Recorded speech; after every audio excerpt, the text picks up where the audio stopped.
we're back talking about crossing a couple of barriers for new business owners in the cleaning industry. It looks like the first threshold we're looking at is 100K. Is that about right? That's about right, because most people who go into business, the first thought process is, I want to make $100,000. Now, $100,000 in sales doesn't necessarily mean $100,000 in profit. That's the first thing as a new business owner we have to consider, but we don't always realize that until we actually own our own business and realize all the other functions that happen behind it. So are you telling me that they shouldn't be excited that they made $100,000? Oh, they should be excited, because that's a good indicator that you've got something that people want. Mm-hmm. If you're struggling only doing $10,000 to like $30,000 a year, Yeah, you should be doing something else. You should be doing something else. But that $100,000 is a good barometer that what you have people want. But getting there is not always easy, because when you're first starting out, and this is why I've said in other ones, you want to run a job parallel. You're bootstrapping the whole thing without any financial backing from anybody. Oh, it's a killer. To get to that first $100,000 is a lot, because you have to reinvest in your company. Mm-hmm.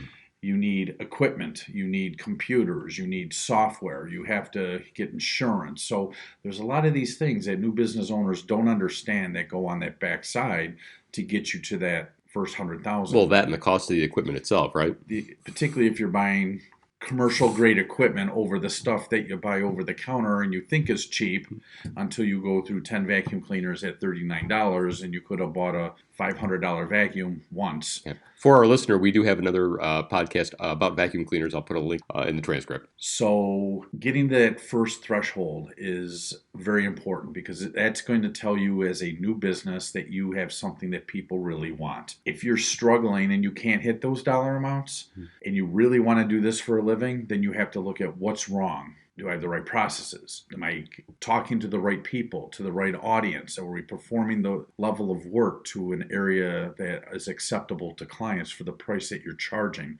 So you really have to take an inside look at yourself. So if I'm understanding correctly, it sounds like part of this is really reevaluating your process. Looking at, is your process good? Is your service good? Maybe the other questions is your sales technique refined? Definitely sales technique. And I work with, another guy out there, Aiden Rigg, and he helps on the front end to eliminate a lot of the cold calling that small businesses really don't have the time to do. Yeah, shout out to Aiden.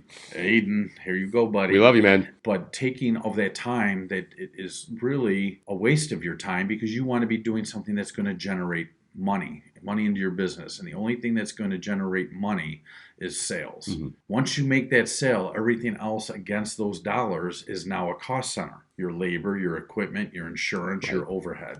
So you want to get to that price point. Once you get to the $100,000, that is a big move, telling you you're doing the right things. And then it's duplicating what you did to get there. So hitting that benchmark of $100,000 tells you that you have a viable business. And what you need to do is look at, as you moved along the process, what worked and what didn't. Mm-hmm. Refine that process. And then once that process is refined, that's duplicated. And then hitting the other milestones becomes much easier. When you continue to have to recreate the wheel, you are going to struggle in business. Joel, I know that we're going to be looking at some other dollar thresholds. My question for you, at the $100,000 mark, you have someone who's either working this as their side hustle, or maybe they're doing this as their prospective main gig, and they have another as their side hustle. So they've got a separate stream of income. At $100,000, are we talking one person, maybe two? When we started our business and we hit the $100,000 threshold, we had a total of 4 people. Okay. 2 part-time, 2 full-time, with the 2 full-time being the 2 ownership, and 2 part-time people working about 3 hours a night, 5 days a week. Okay, so we're a small team here. So not only are we running business operations, performing service, doing sales, we're team managing. Correct. Okay, that's a lot of hats to wear. That's why a lot of entrepreneurs do what they do, because they love to be busy doing a lot of different things. But as you grow, you have to start refocusing on what your role is in the company. Great advice, Joel. Thank you.